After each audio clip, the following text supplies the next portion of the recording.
Ira POV. Bakit nakasimangot ka? Natatawang tanong ni Dark sa akin, pero inirapan ko lang siya. Ayaw mo ba ng ice pop na binili ko para sa'yo? Yan ang award mo for protecting yung Pugito. Pahayag niya pa. Naku, kung hindi lang kita Pugito, baka kanina pa kita nasikmuraan. Ba naman kasing award ng gusto kong nakuha eh. Ipinagpatuloy ko ang pagkain na may sama ng loob. Inakbayan niya ako habang pareho kaming kumakain ng ice pop. My loves! Narinig kong tawag sa akin ni Edward.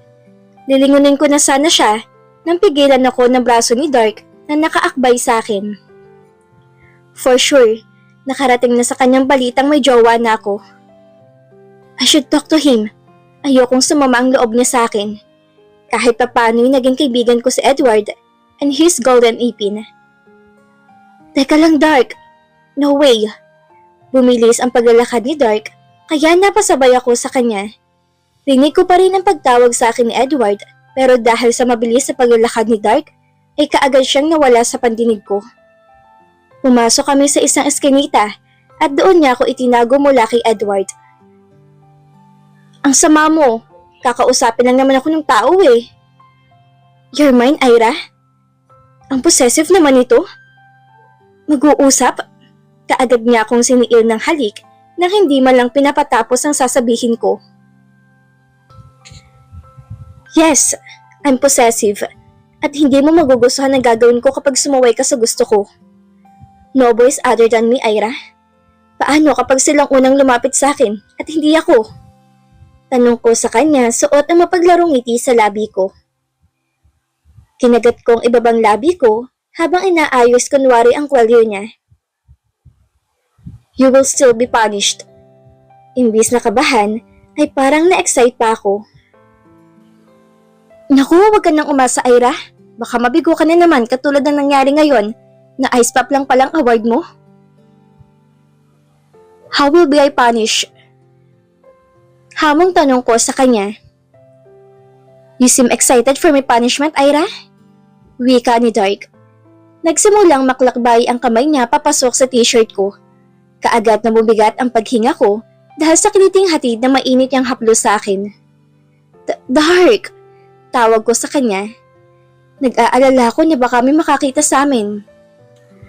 Napaungol ako nang pumasok sa loob ng panloob ko ang kamay ni Dark. My Pugita is horny. Pangaasar ni Dark habang hinahalikan ng tenga ko.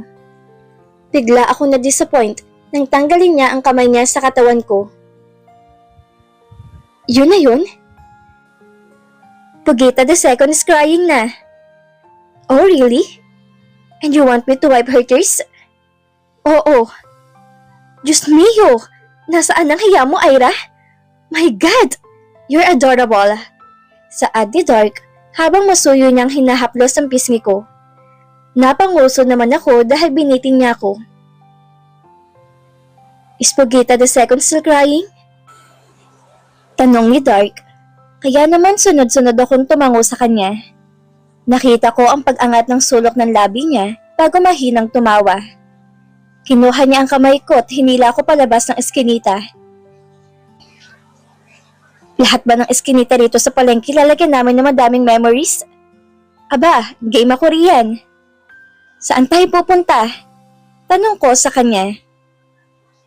Papatahanin mo na ba si Pugita the second? Sunod kong tanong. Ira, you sounded so desperate. You'll see. Saad ni Dark. Halatang nagpipigil siya ng tawa. Pumasok kami sa bodega na pinagtatrabuhan niyang bigasan. Akala ko doon lang kami, pero hinila niya ulit ako hanggang sa tumapat kami sa isang pinto. Ano to? Curious kong tanong sa kanya. May kinuha siyang susi sa bulsa niya, sa kanya binuksan ng pinto. Namangha ako na makita ang isa tong kwarto. Pinahiram to sa akin ni Mang Motmot. Natuwa kasi siya sa trabaho ko, kaya naman may libre siyang pakwarto. I cleaned this days ago. Dito ko sana plano magstay kung hindi mo lang ako niyaya sa kwarto mo matulog tuwing gabi. Pahayag ni Dark. Maliit lang to, saka para isa-isa o dalawang katao. Meron na rin to maliit na kusina at banyo, kaya pwedeng tirahan. Bukod sa pinasukan naming pinto kanina, ay may isa pa akong napansing isa pang pinto. Para saan ang pintong to? Likuran na ng bodegang lusot niya. Dumaan lang tayo kanina sa bodega kasi mas malapit yon kaysa ikutin pa natin. Sagot niya. Yumakap si Dark mula sa likuran ko, saka niya ipinatong ang baba niya sa balikat ko. You can stay here with me, Ira? Ha? May bahay din naman ako. But your dad is hurting you. May diin ang mga salitang saad ni Dark bago siya bumuntong hininga. Ayoko nalalaman na may nananakit sa'yo. Not on my watch. So just stay here with me. Gusto mo makipag-live-in sa akin? Paano kapag nabuntis ako, Aber? Eh di tatlo na tayo ni na baby na magsasama rito. Wait, no! Hindi tayo kakasya rito. Instead, I will find a better place for us. Wika ni Dark habang hinahaplos ang tiyan ko. Akala mo naman ay may laman na kung makahaplos siya? Paano yan magkakalaman kung hindi niya naman tinatamnaman? Lihim akong napangiti dahil sa sinabi niya. At least, may plano siya kung sakali man na may mabuo kapag binomba na niyang bataan ko. Wala pa sa isip ko na magkaroon ng anak. Gusto ko munang makapagtapos ng kolehiyo, makapaghanap ng trabaho, at magpayaman para naman magandang future ko. Namin na magiging pamilya ko. Pero ang mga plano kong yon ay parang na-wash out nang dumating ang pugito ko sa buhay ko. Bigla tuloy akong na-excite na magkaroon ng mini-me version naming dalawa. Hindi ko po pwedeng iwanan ng pamilya ko, Dark. Saka na tayo mag-live-in kapag handa na tayo sa pagharap sa mga responsibilidad. Kinalas ko ang braso niya sa tiyan ko saka ko siya hinarap. Sa tanang buhay ko, ay ngayon lang ako naging handa at dahil yun sa'yo. Seryoso ni Dark na wika habang nakatitig sa mga mata ko. Alam na alam taga ng lalaking to kung paano niya ako papaluhurin sa kanya. Did you know? Makita ko lang ang gwapo mong mukha at marinig ko lang ang nakakakilig mong linyahan ay napapaiyak mo na sa tuwa si Pugita II. Pahayag ko na nagpataas pa ba ng Adam's apple ni Dark. Kumapit ako sa leeg niya saka siya mabilis sa pinataka ng halik sa labi. Go straight to the point, enough to Pugita. Nakangising saad niya. Inalis ko ang braso ko sa leeg niya, saka ko sinimulang hubarin ang saplot ko sa katawan. Wala nang hiya-hiya, pakapala na ng mukha. Kanina pa ako nagpaparamdam sa kanyang patahanin niyang namamasang Pugita ako, kaya ipupush ko na to. Naupo si Dark sa gilid ng kama, sa kanya ko pinanood sa ginagawa ko. Binasa niya ang labi niya habang pinapasadahan ng tingin ng katawan ko. Nang matapos ako, ay lumapit ako sa kanya at naupo sa kandungan niya. Tinulungan ko siyang hubarin ang suot niyang t-shirt at na matanggal yon ay pinasadahan ko ng haplos ang matigas niyang katawan at tiyan. Binabaliw mo ko, Ira. Namamaos ni Dark na bulong sa tenga ko habang humahaplos ang kamay niya sa hubad kong likuran. Ako dapat na nagsasabi niyan sa'yo. Saad ko. Baliw na ako dahil ako na ang una nag-i-insist na makipaglaro ng apoy sa kanya. Totoong sinabi ko kanina. Makita ko lang si Dark. Marinig ko lang ang boses niya ay nanginginig na si Pugita II. Nilandas ng halik niya ang leeg ko, kaya naman tumingala ako para bigyan siya ng access. Dahan-dahan niya akong inihiga sa kama at pumaibabaw sa akin habang wala pa ring tigil sa pag-iwan ng halik sa leeg at balikat ko. Bakit ka tumigil? Tanong ko nang titigan niya lang ako. I just can't help praising your beauty, Pugita. Muling pinalagaya ako ni Dark kahit hindi tuluyang naaangkin. Nagising akong suot ko na ulit ang damit ko at walang panalagkit ang nararamdaman. Nakayakap ngayon si Dark sa akin habang mahimbing ang tulog sa tabi ko. Ang sweet naman ng boyfriend ko. Bulong ko. Ang nararamdaman ko ngayon ay hindi lang basta-bastang pagkagusto sa kanya, kundi mas higit pa. Mukhang nahulog na ako sa lalaking to. Walang duda, mahal ko na si Dark. Hindi ko gagawin ang mga ginawa namin kanina kung wala akong nararamdamang espesyal sa kanya. Ngayong alam ko nang mahal ko siya, mas lalo lang lumakas ang loob kong ipaglaban ang relasyong meron kaming dalawa. Anong klaseng bra at panty naman to? Bakit putas-putas? Tanong ko kay Dark habang hawak ang ibinigay niya sa aking mga underwear. Sumimangot ako nang marinig ang mahina ng tawa. Hindi na lang ako magbabarat magpapanti kung kita rin naman ang melon ko sa Pugita II. Dugtong ko pa. Mas malala to sa punit-punit kong panty at bra noon. Napahagalpak ng tawa si Dark dahil sa naging pahayag ko. Tingnan mo tong lalaking to. Kinakausap na maayos pero puro tawa lang naman ang gawain. You never fail to amaze me, Ira. Mula sa pagkakahiga, ay kaagad si Dark na naupo sa kama, kaya naman dumaos-os ako pababa sa hita niya. Nakaupo kasi ako kanina sa tiyan niya. Hindi lang yan basta-basta panty at bra. Ang tawag dyan ni lingerie. Lingerie? Ano namang espesyal dito? Same purpose for the underwear, pero mapang-akit nga lang to. If you want to seduce me, you have to wear this piece. Sus! Kahit naman basahan lang ang suot ko, ay akit na akit ka pa rin sa akin. Mayabang na pahayag ko. Nakangiti lang si Dark habang pinapasadahan ng tingin ng mukha ko. Kumunot ang noo ko. Hindi ka ba naaakit sa akin? Hahampasin ko na sanang dibdib ni Dark na mabilis niyang hulihin ang kamay ko. You seduce me in every way. Bago pa man ibuka ang bibig mo, ay gusto ko nang pamagain niya ng marahas kong paghalik sa'yo. Pahayag niya na nagpanginig na naman ng kipay ko. Ang bastos-bastos mo na talaga, Ira. Kakascore mo pa lang sa kanya kanina, ay parang gusto mo na naman makaisa.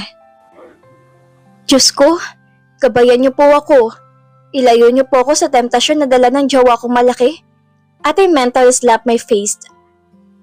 Baka kung sino-sino babaeng papasukin mo rito, Malilintikan ka talaga sa akin kapag nalaman kong may dinala ka ritong ibabukod sa akin. Pinandiitan ko si Dark na mata. Ikaw lang ang makakapasok rito. I give you my spare key. Kapag lonely si Pugita II, puntahan niyo lang ako rito. Okay, I said in a low and pa-baby voice. Hinawakan ni Dark ang magkabila kong pisngi, sa kanya yun mahinang kinurot. My adorable Pugita. Saad niya. Numuso ako sa kanya. Kaya naman ginampian niya na mabilis na halikan labi ko. Lalandi! Dark, pwede magtanong? Go on. Hindi ba nag-aalala sa yung pamilya mo? Wala ka bang balak na kontakin sila para sabihin sa kanilang okay ka? Baka kasi nag-aalala na sila sa'yo. Wika ako. Nakita ko ang paglumbay ng mga mata ni Dark bago niya ako yakapin na mahigpit. If I told them my location, they will take me away from you. Halos pabulong na saad niya. Bigla akong nakaramdam ng takot dahil sa sinabi ni Dark. Kinantihan ko siya ng yakap. Yung yakap na parang ayaw ko na siyang pakawalan. Huwag niyo na lang pala kontakin ng pamilya niya. Dito na lang siya sa akin. Ako naman ang mama di asukal niya eh. You're looking for me now, Ira? Dark, huwag mo kong iiwan. Please, promise me. Humiwalay si Dark sa pagkakayakap sa akin. Sa kanya masuyong hinaplos ang pisngi ko. Ramdam ko ang pangingilid ng luha ko, pero pinigilan kong huwag umiyak sa harap niya. I won't go anywhere. Dito lang ako sa tabi mo. Pahayag niya, dahilan para tuluyang mawala ang takot na nararamdaman ko.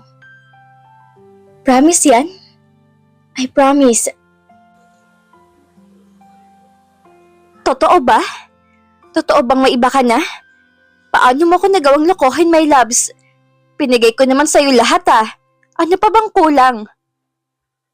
Madramang entrada ni Edward na maharang niya ako. You're a good man, Edward, and you're golden ipin. Pero hindi akong babae na nararapat sa'yo. You deserve better. Madrama rin ang sagot ko.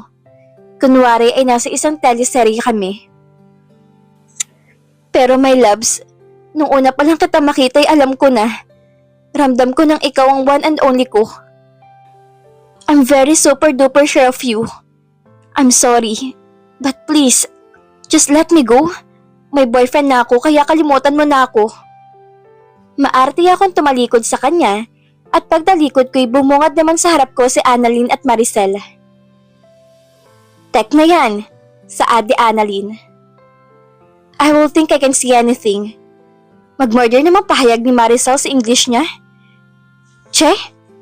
Pero seryoso ka ba talaga, Ira? Wala na talaga akong chance? Malungkot na tanong ni Edward sa akin. Bagsak rin ang mga balikat niya. Wala na. As in no more na. Move on ka na lang, Edward. Nandiyan naman ang dalawa kong magagandang kapatid para tulungan ka sa pagmamove on mo. Pili ka na lang sa kanila. Pahayag ko sabay baling ko kina Annalyn at Maricel. Sorry, I have maniligaw na. Maarteng saad ni Maricel sabay irap kay Edward. Manliligaw pa lang naman, Maricel. Ibig sabihin may chance pa si Edward sa'yo. Pahayag ko. Ayan, si Annalyn. No thanks. Masaya na ako sa single life ko. Tsaka ayoko sa bungal. Grabe ka naman. Hindi na siya bungal. Edward, ngumiti ka nga. Utos ko sa kanya na kaagad niya namang ginawa. Bigla ako nasilaw nang lumabas ang golden ipin niya. See? May golden ipin na siya. Kapag nagipit kayo, ay bunggalin niyo ulit tapos ang niyo ang golden ipin niya. My loves naman. Joke lang. Saad ko. Pero marami pa yung mga babae sa baryong to, Edward. Kaya huwag kang panghinaan ng loob. Makakahanap ka rin na magmamahal sa'yo. Ayun oh. Sigaw ko sabay turo ko kay Jeannie. Nalaman kong crush ka raw niya. Narinig ko ang pagtawa ni Annalyn at Maricel. Oo nga, crush ka niya ni Jeannie. Segunda ni Maricel. Ending, si Gina na ang apple of the eye ni Edward and his golden ipin. Ano? Hindi ah. Di kita crush. Narinig naming sigaw ni Jeannie nang habulin siya ni Edward. Diyan nagsimula ang love story ng lola't lola ko. At dito na po nagtatapos ang kabanata ng ating kwento. Muli niyo po akong samahan sa mga susunod na kabanata na ibabahagi ko sa inyo. Maraming salamat po at ingat po tayong lahat.